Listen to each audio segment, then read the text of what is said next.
Bonsoir, bonsoir et bienvenue à Ça va savoir. Nous sommes en direct, aujourd'hui, le lundi 22 avril 2019. Aujourd'hui, un programme très chargé, très lourd. À l'avenue des mauvaises nouvelles des actualités, vous avez entendu aussi, des attentats. Mais je ne parlerai pas des attentats aujourd'hui. Aujourd'hui, le programme est prévu après une semaine après Notre-Dame de Paris. Mais voilà, c'est de cela que je vais vous parler ce soir. Mais bien sûr, avant tout, bien sûr, nous sommes bien évidemment déçus, désolés. Il n'y a pas de mots. Il n'y a pas de mots pour ces attentats. Les attentats du Sri Lanka, hier et aujourd'hui ce matin. Hier, bien sûr, au Sri Lanka, 8 départements du Sri Lanka ont été attaqués. C'est vraiment pas possible. Je vous dis, il n'y a pas de mots. Trop longtemps que ça dure. Et oui, je voudrais maintenant aussi, avant de vous parler de Notre-Dame de Paris, que je vais vous parler dans un instant, mais au passage, je vous demanderai avec moi tous de rendre hommage à tous ces gens tués lors des attentats du Sri Lanka. Hier, dans plusieurs quartiers du Sri Lanka, à Colombo, à l'église Saint-Antoine, pour la deuxième fois encore, des victimes. Ça, c'est une véritable tragédie. C'est pas à comparer avec Notre-Dame de Paris, que nous allons débattre après. Ah, il y a de véritables pleurs. Il y a de véritables pleurs, mais pas pour une flèche envolée en cendres, en fumée. Encore des victimes. À l'heure actuelle, à cette heure-ci, aux dernières informations, sources des médias, il y aurait 230 morts. Vous vous rendez compte? 230 morts. C'est abominable. Il n'y a pas de mots. Il n'y a pas de mots pour moi vous expliquer.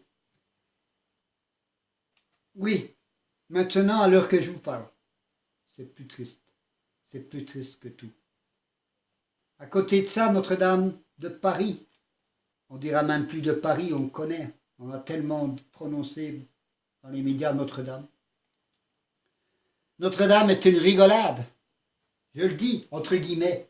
Entre guillemets, Notre-Dame est une rigolade. Je le dis, c'est abominable, au Sri Lanka. Ce sera à débattre à l'avenir. L'enquête suivra son cours. L'enquête suit son cours. C'est trop frais pour en parler. Je vous demande une minute de silence, maintenant, pour tous les gens disparus dans tous les attentats depuis déjà quelques années, depuis déjà trop longtemps, trop long pour les citer. Belgique, France, Afrique, partout dans le monde.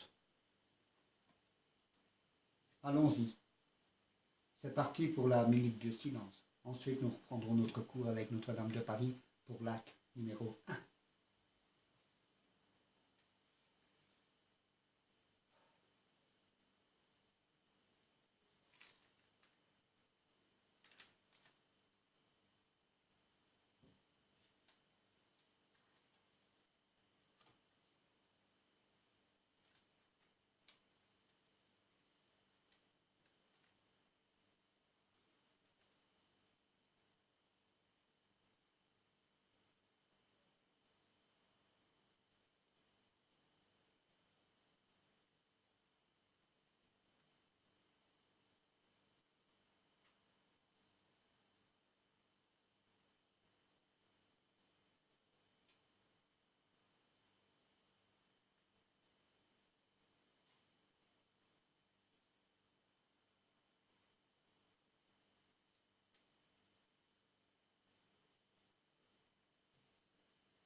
Voilà, merci à vous.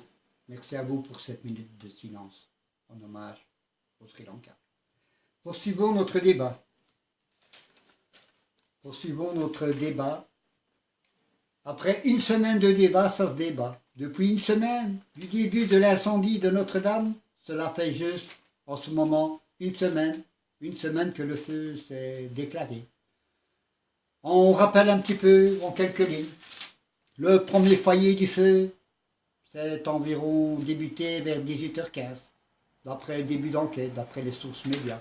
Ce lundi passé, 15 avril 2019, jusqu'à ce moment-ci bien précis. Il y a exactement jour pour jour 7 jours, heure par heure, 169 heures et 45 minutes. On a fait les comptes sont vite faits. Autant dire 170 heures. On dira pour la Suisse et la Belgique 170 heures. Et oui, jusqu'à aujourd'hui, lundi 22 avril 2019, nous sommes en direct. Il est 20 heures passées. Et nous sommes en direct. Pour vous, on débat. Ce soir, on dégrossit un peu maintenant. Ce soir, ça va se savoir. Et oui, c'est du jamais vu. Tout le monde est sur le pont. Patrick Chauvet, le recteur de Notre-Dame. Philippe Villeneuve, l'architecte en chef de la cathédrale de Paris. Sur place, avec le président Macron et tout le gratin politique qui suit, et j'en passe. Manque malheureusement à l'appel le Saint-Père, le pape François, suite à cette tragédie. Cette tragédie qu'on ne peut pas comparer au Sri Lanka que je viens de vous demander de faire une minute de silence avec moi. Rien à voir. Ça, c'est une tragédie, c'est le Sri Lanka. Notre-Dame n'est pas réellement une tragédie. Oui, peut-être pour les architectes, les historiens. On en parlera demain dans l'acte 2 de Notre-Dame de Paris. Parce qu'ici, je vais vous présenter l'acte numéro 1. Alors, vous comprendrez aussi que, bien sûr, je vous comprends. Je vous comprends ce que vous suscitez quand même, ce que vous pouvez dire et penser, vous, citoyenneté de la République française, de Notre-Dame de Paris, au cœur de la République, au cœur de Paris. Et oui, cela fait déjà une semaine. On ne montera peut-être plus jamais à la hauteur du coq. Parce que cette histoire, c'est la vôtre, c'est la nôtre. Oui, peuple français, et au-delà des frontières aussi, ils connaissent le temps des cathédrales. Eh oui, on l'a tellement chanté aussi. Voici venu le temps des cathédrales. Eh oui, Quasimodo. Je peux comprendre avec vous, catholiciens, catholiciennes, l'effondrement de Notre-Dame de Paris. Mais le mot effondrement est un grand mot. Un grand mot. La cathédrale est toujours debout. Elle n'est pas à terre. Mais grâce à Dieu. Grâce à Dieu, oui, par la grâce de Dieu. Il n'y a aucune victime. Ça, c'est déjà très bien. Il n'y a eu que quelques pompiers blessés par le feu, par des débris volatiles, mais blessés légers, blessés très légers. Mais pas de vie enlevée, pas de vie enlevée. Amen. Amen. Ce jour-là, 4 pompiers sur place. 4 pompiers sur place, les 4 pompiers de service de Notre-Dame de Paris. Puis arrivent 5 autres pompiers venant du quartier du Marais. Tout près, c'est un petit quartier de Paris, le Marais. Notre-Dame de Paris, quelle tristesse. On l'aura dit maintes fois, c'est vrai, à voir ces flammes intenses et voir surtout cette flèche qui vous a fait si mal, cette flèche s'effondrer et la toiture de chêne datant de 800 ans, plus, appelée la forêt qui s'embrasse, qui s'envole en fumée. La flèche plus la forêt qui s'embrasse, qui s'envole en fumée, ben, ça fait mal. C'est les premières images que vous avez vues. Je peux comprendre. Oui, c'est pour ça qu'il y aura l'acte 2 demain. Demain à 20h, nous serons en direct encore. pour la suite de Notre-Dame de Paris, acte 2. Je vous le rappellerai à la fin. Et oui, mais il y a aussi le président des États-Unis d'Amérique. Il intervient, Donald Trump. Ah oui, c'est plus fort que tout. Il intervient, il tweete sur les réseaux sociaux. Il tweete, Donald Trump criait au secours pour Notre-Dame de Paris. Il criait au secours, disait-il. Mais où sont-ils les Canadaires? Pourquoi ne sont-ils pas encore sur place? Alors, 30 minutes d'incendie après, intense, très intense. Finalement, il n'y aura eu jamais de Canadair pour éteindre le feu du ciel, pour éteindre cet incendie de la forêt qui s'embrase. Au fil des heures, des pompiers arrivent de tout Paris, d'ailleurs aussi. Caserne en alerte générale, également appelés les soldats du feu. Eh oui, les soldats du feu, qu'on remercie beaucoup pour leur bravoure. Réquisitionnés au total, 400 pompiers. 400 pompiers sur place. Et la nouvelle venue entre-temps d'un robot, sur place même à Notre-Dame de Paris ce jour-là. Mais les médias n'en ont pratiquement pas parlé.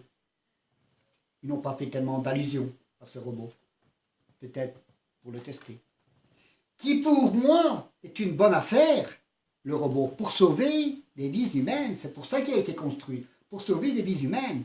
Le robot s'appelle Colossus. Colossus est spécialement conçu pour être envoyé en éclaireur, là où le risque d'effondrement est possible, les zones à risque, pour éviter d'envoyer des hommes à la mort. C'est très bien. C'est très bien. Il a fait du bon travail, ce robot. On s'en tire avec quelques blessés légers, heureusement. Je vous le dis, aucune victime. Aucune vie perdue. Et oui, ça c'est déjà quelque chose de formidable. Alors maintenant, je vous dis, c'est un peu trop étriqué pour admettre dès lors que les êtres humains peuvent exister, libres de choix et d'apparence. C'est une triste nouvelle, mais aussi un message fort de solidarité qui va toujours plus vite et qui néglige sa planète et ses plus fragiles. Les plus fragiles, les sans ressources, appelés les SDF. Eh oui, appelés les SDF. Parlons-en aussi. Faut-il que les SDF s'enflamment aussi pour qu'on leur vienne en aide aussi rapidement? Comme le père Gilbert a dit. Le père Gilbert, je suis d'accord avec lui. On verra demain, dans l'acte 2, on parlera de leur reconstruction. On parlera aussi des montants abominables, extraordinaires, trop. À mon avis, pas d'idée là, mais c'est énorme. On va débattre demain, tout ça. Et bon, voilà. Je voulais aussi vous dire que entre tout ça, je peux comprendre, à la vue de cette flèche qui tombe, cette flèche de 96 mètres. 93 mètres, parce que les médias ont parlé entre 93 et 96 mètres. À la près de 3 mètres, ils ne savent vraiment pas tout à fait, mais ce serait plutôt 93 mètres. 93 mètres pour la Suisse et la Belgique. N'oublions pas, ils sont là, ils nous écoutent. Les amis belges, les amis suisses, et ailleurs, dans notre pays. Je sais, ça vous a touché au cœur de voir Notre-Dame ravagée par les flammes. Justement, dans cette semaine sainte que vous prépariez, en entrant dans la Passion